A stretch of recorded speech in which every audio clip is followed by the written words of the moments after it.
Okay, let's talk about technology and warfare. What war do you think would be the first technological war?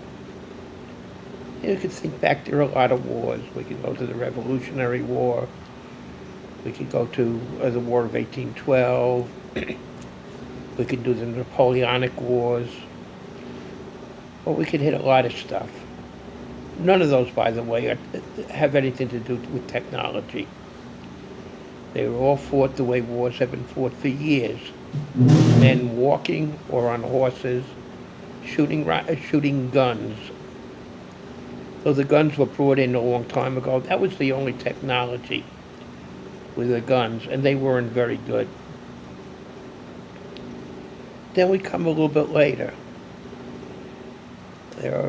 There were several wars fought in the 1820s, no technology. But now we get to 1857, and there's something called the Sepoy Revolution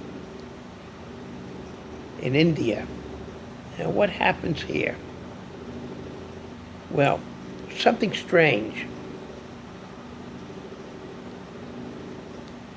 The British are trying to destroy the sepoys, but they're not just sending out scouts on horses.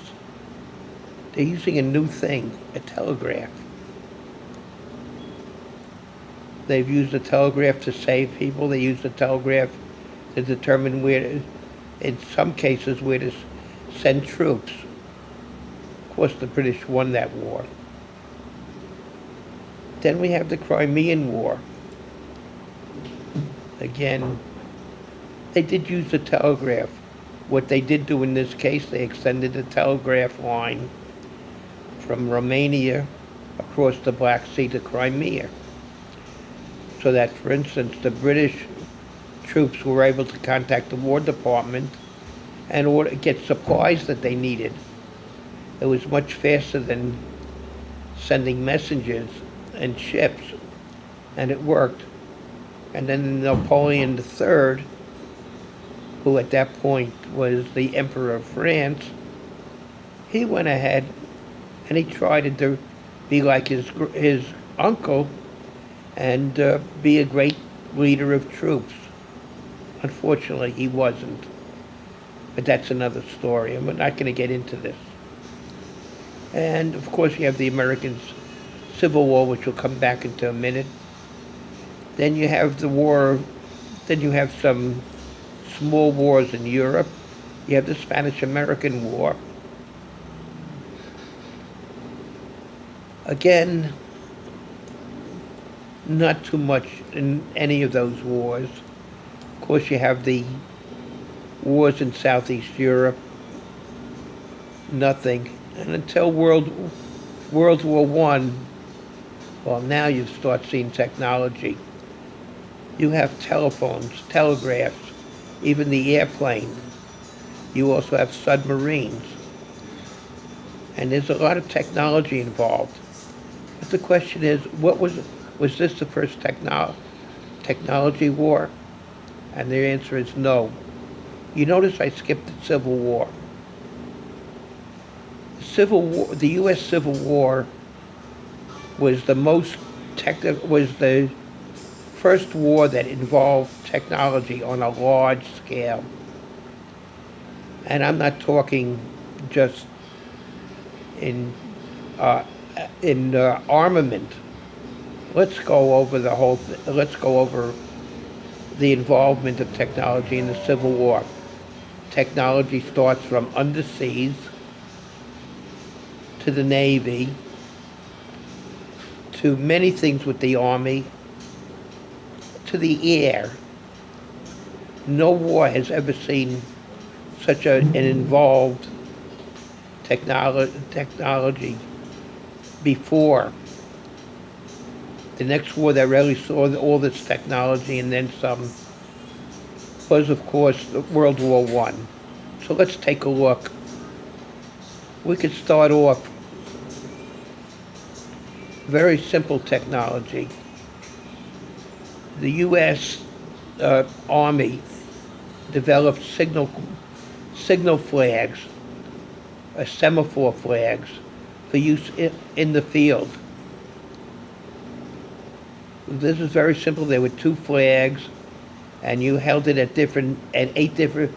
Each flag could be held at one of 8 different body positions.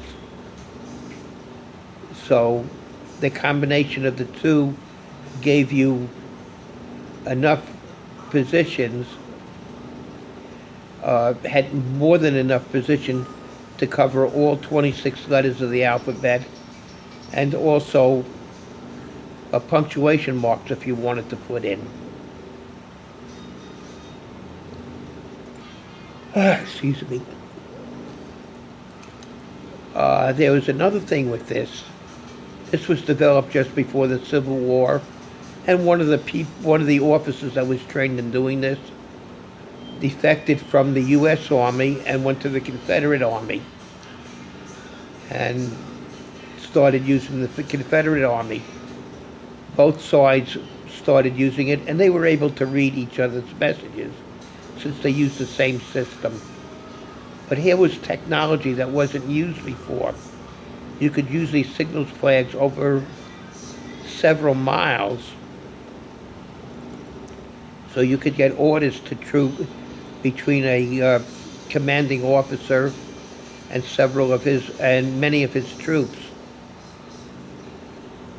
It's a technology, and this was one of the first things that was used. Now you get another thing which also was used at the same time, the telegraph. The telegraph used many ways within the war. The first thing, of course, the telegraph was used to send the surrender of Fort Sumter and the various declarations of both the Confederacy and the Union forces and the Union government. By the time the war got really hot and heavy, there was a telegraph office established in the War Department of Washington, D.C., and they were able to send telegrams and orders to various places all around the country on all the fronts of the Civil War. And those groups were able to, those army groups, be they armies or brigades or whatever, were able to send back location information and requests for supplies, which helped a lot. And you consider this was a tremendous advantage from what was done previous with the supplies, that you had to estimate the supplies you would need, and you had to have the supplies with you as you were going. The next thing in technology was the railroad. Both sides used the railroad, but the Union used it to much greater advantage. The Union actually used the railroads to bring troops to places that they would needed from other locations. They were running this all around, so that you might get I'll give you one very specific incident, which really came out for something. In 1863, there were draft riots in New York City around the early part of July. What other thing happened in the early part of July? Well, 2 other things happened in the early part of July, and both had telegraphs involved. First, of course, was the surrender of Vicksburg on the Mississippi River. When this happened, Grant sent a telegram back to Washington, D.C. to let them know about it. So they knew about it almost immediately. And then, of course, you had the Battle of Gettysburg. And the telegraph also sent back the results of that. But there was another thing with the Battle of Gettysburg. something that happened after the battle. As I said, there were draft riots in New York City. And within a few days, the some troops from Gettysburg put on railroad trains, notice the use of the railroad, and got to New York City in time to stop the riots. Here they were using two pieces of technology that had never, ever been used before this war, the telegraph and the railroad. The riots were easily put down with the troops, and calm was brought back to the city. Also, at during the party conventions of 1864, all information was sent back via telegraphy to newspapers all over the country. As a matter of fact, around this time was begun the Associated Press, which is a press syndicate which allowed newspapers to get information, and the battle information was sent back to subscribers, including lists of the dead and wounded, by telegraph to local newspapers. Now we come to the railroad, back to the railroads. The Confederacy didn't have a very involved railroad network, but the Union did. And they also kept railroad lines where the Confederates were sending raiders to in operation after they were damaged. The first use of where the railroads were damaged was the so-called Great Locomotive Chase, which where a group of Union spies took a locomotive train, I believe it was in Georgia, going towards Tennessee, and the idea was supposed to destroy the railroad that they were on. It didn't work, but it was the first use of where you had saboteurs going after railroads. This was used quite a bit, at least in the South and in the border states,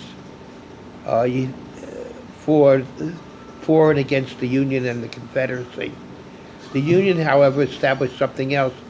They established the railroad battalions, which went in, they had engineers that had worked for various railroads that were drafted or volunteered, and other railroad personnel, and they went out and they constructed temporary bridges or reconstructed the track as necessary.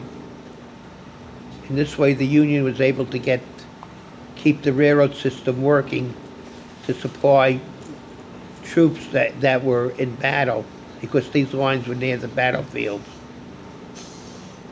The Union also used the interior network within the North and West to get supplies down where they were needed, and supplies and troops where they were needed and when they were needed. There was another thing the Union did, technology, which I want to bring in, which has nothing to do with any of the above, and that's aerial surveillance. You'd say, well, what kind of surveillance would they do, and when was it done? Well, at that point, there were hot air balloons that were pretty available, and someone offered to supply a hot air balloon for use of area surveillance to the Union Army. It was taken up for a bit and was used in some campaigns down in Virginia. What they did is they had a, quote, pilot that went up with the balloon, and then there was a field artillery observation officer who went up. The balloons, they found they couldn't use untethered balloons, but they had tethered balloons, and they had a telegraph line connected down, and the officer on top would see where would telegraph identities of places to be bombarded, and it would also send back results of where the shells landed, so they could get better aim at the locations. It worked pretty well until someone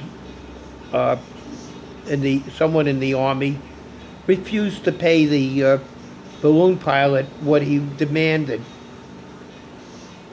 But while they had it, it worked out very nicely. The Navy didn't escape telegraphy, didn't escape technology either. The most famous of their technology, of course, was ironcladding. Well, some other ships, in other names, some ships had put ironclad put on them, but it wasn't a normal technique that was used. But then in 1862, there was a famous battle where the Confederate ship CSS Virginia, I believe it was the Virginia, which was the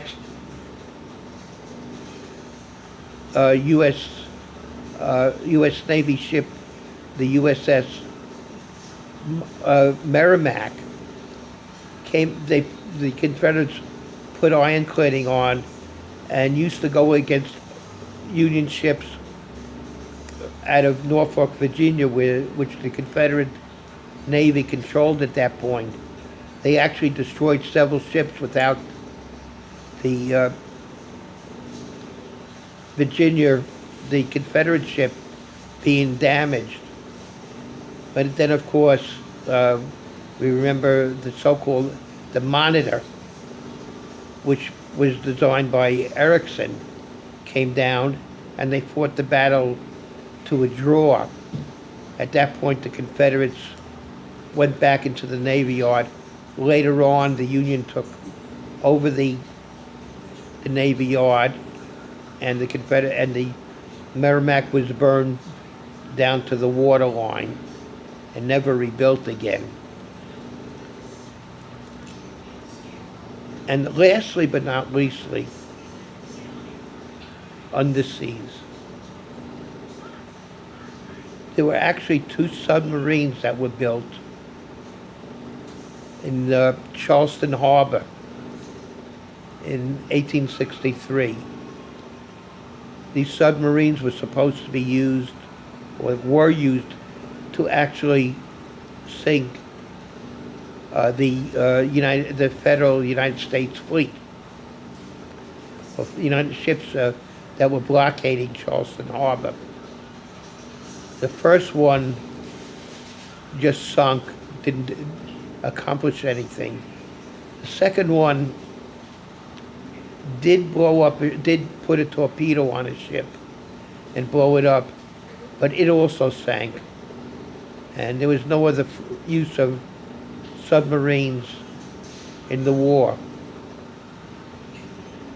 Armament was another thing that was taken care of. To begin with, there was a lot of use of rifled stock.